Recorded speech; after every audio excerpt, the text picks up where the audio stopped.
ಮೊದಲನೇದಾಗಿ ನಮ್ಮ ಸಂಯುಕ್ತ ಕರ್ನಾಟಕ ಕಾರ್ಯಕ್ರಮಕ್ಕೆ ತಮಗೆ ಆತ್ಮೀಯವಾದಂಥ ಧನ್ಯವಾದಗಳು ಸರ್. ನಿಮ್ಮ ಮತ್ತು ಸಂಯುಕ್ತ ಕರ್ನಾಟಕದ ಒಡನಾಟದ ಬಗ್ಗೆ ಒಂದು ಸಣ್ಣದಾಗಿ ಹಂಚಿಕೊಳ್ಳೋದಾದ್ರೆ ಸರ್. ಸಂಯುಕ್ತ ಕರ್ನಾಟಕ ವಿಶೇಷವಾಗಿ ಹಿಂದೆ ನಾವು ಸಣ್ಣರಿದ್ದಂಗೆ ನೋಡಿದಾಗ ಉತ್ತರ ಕರ್ನಾಟಕದ ಒಂದು ಪತ್ರಿಕೆ ಆಗಿತ್ತು. ಬೆಂಗಳೂರಲ್ಲಿ ಹೆಡ್ ಆಫೀಸ್ ಇದ್ದರೂ ಕೂಡ ಅಲ್ಲಿ ಅದು ಹೆಚ್ಚು ಪ್ರತಿನಿಧಿ ಆಗಿಲ್ಲ. ಉತ್ತರ ಕರ್ನಾಟಕದಲ್ಲಿ ಇವತ್ತು ಸಿದ್ದಾರೂಢ ಮಠ ಹುಬ್ಬಳ್ಳಿ ಹಂಗಂತೀವಲ್ಲ, ಹುಬ್ಬಳ್ಳಿಗೆ ಸಿದ್ದಾರೂಢ ಮಠದಿಂದ ಹೆಸರು ಬಂದಿದೆ. ಹಂಗೆ ಸಂಯುಕ್ತ ಕರ್ನಾಟಕದಿಂದ ಹುಬ್ಬಳ್ಳಿಗೆ ಹೆಸರು ಬಂದಿದೆ. ಅಂಥ ಒಂದು ಅದ್ಭುತವಾದಂಥ ಪತ್ರಿಕೆ. ಅವತ್ತ ಕಷ್ಟ ಕಾಲದಲ್ಲಿ ನನ್ನ ಹೋರಾಟದ ಬೆಳವಣಿಗೆಯಲ್ಲಿ ನಾನು ರೈತರ ಪರವಾಗಿ ಹೋರಾಟ ಮಾಡಿದ್ದಿರ್ಬೋದು, ಮಹದಾಯಿ ಕಸ ಬಂಡರ ಸಲುವಾಗಿ ಹೋರಾಟ ಮಾಡಿದ್ದಿರ್ಬೋದು, ಹೈಕೋರ್ಟ್ ಪೀಠದ ಹೋರಾಟ ಇರ್ಬೋದು, ನೈಋತ್ಯ ರೈಲ್ವೆ ವಲಯಕ್ಕೆ ಉತ್ತರ ಕರ್ನಾಟಕದ ಸಮಗ್ರ ಅಭಿವೃದ್ಧಿ, ಇವತ್ತು ಕೃಷ್ಣಾ ಕಣಿವೆಯನ್ನು ಹೆಚ್ಚು ಮಾಡ್ತಕ್ಕಂಥದ್ದು, ಎತ್ತರ ಮಾಡ್ತಕ್ಕಂಥದ್ದು, ಎಲ್ಲದಕ್ಕೂ ಬೆಳಕು ಚೆಲ್ಲದಂಥ ಪತ್ರಿಕೆ ಯಾವುದಪ್ಪ ಅಂದ್ರೆ ಅವತ್ತಿನ ಕಾಲದಾಗ ಸಂಯುಕ್ತ ಕರ್ನಾಟಕ.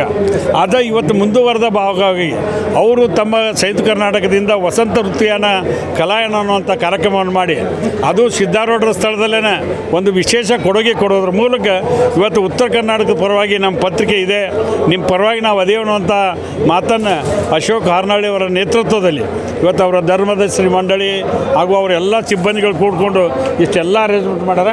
ಅದಕ್ಕೆ ನಾನು ಈ ಭಾಗದ ಒಬ್ಬ ಶಾಸಕನಾಗಿ ನನಗಂತೂ ಭಾಳ ಸಂತೋಷ ಆಗಿದೆ.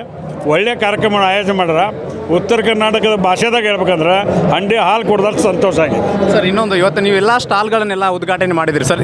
ಈ ಸ್ಟಾಲ್ಗಳಲ್ಲಿ ನೋಡಿದಾಗ ಹಲವಾರು ಹೋಮ್ ಪ್ರಾಡಕ್ಟ್ಸ್ ಇದ್ದು ಮತ್ತು ನಮ್ಮ ಹಳ್ಳಿ ರೈತರೆಲ್ಲ ಇದ್ರು ಸರ್, ಅವ್ರದ್ದೇ ಸ್ವಂತ ಪ್ರಾಡಕ್ಟ್ಸ್ನೆಲ್ಲ ತೊಗೊಂಬಂದಿರಿ ಸರ್. ಅದ್ರ ಬಗ್ಗೆ ಕೆಲವು ಸಾವಯವ ಕಾಳುಗಳನ್ನು ನೋಡಿದ್ವಿ, ಆಮೇಲೆ ಮಿಲೆಟ್ಸ್ ನೋಡಿದ್ವಿ, ಮತ್ತು ಉತ್ತರ ಕರ್ನಾಟಕದಲ್ಲಿ ಬಟ್ಟೆ ತಯಾರು ಮಾಡ್ತಕ್ಕಂಥ ಹೆಣ್ಮಕ್ಳು ಪ್ರಾಡಕ್ಟ್ ಮಾಡಿದ್ದು, ವೈದ್ಯಕೀಯವಾಗಿ STM ಕಾಲೇಜವರು ಅವರೆಲ್ಲ ಮಾಡಿದಂಥ ವೈದ್ಯರು ತಮ್ಮ ಏನು ಪ್ರಾಕ್ಟೀಸ್ ಮಾಡ್ಯಾರ, ವಿವಿಧ ನಮ್ಮ ಹೆಲ್ತ್ ಇದ್ರ ಬಗ್ಗೆ ಇಂಥ ಹೊಸ ಹೊಸ ಆಯಾಮಗಳನ್ನ ನೋಡೋದ್ರ ಮೂಲಕ ಈ ಉತ್ತರ ಕರ್ನಾಟಕದಲ್ಲಿ ಇದನ್ನು ಸ್ಟಾಲ್ಗಳನ್ನ ಹಾಕಿ ಅವ್ರಿಗೊಂದು ಪ್ರೋತ್ಸಾಹ ಕೊಡ್ತಕ್ಕಂಥ ಕೆಲಸವನ್ನು ಸಂಯುಕ್ತ ಕರ್ನಾಟಕ ಮಾಡಿದೆ. ಅದಕ್ಕೆ ಸಂಯುಕ್ತ ಕರ್ನಾಟಕಕ್ಕೆ ಅಭಿನಂದನೆಗಳನ್ನು ಸಲ್ಲಿಸ್ತೇನೆ. Thank you sir.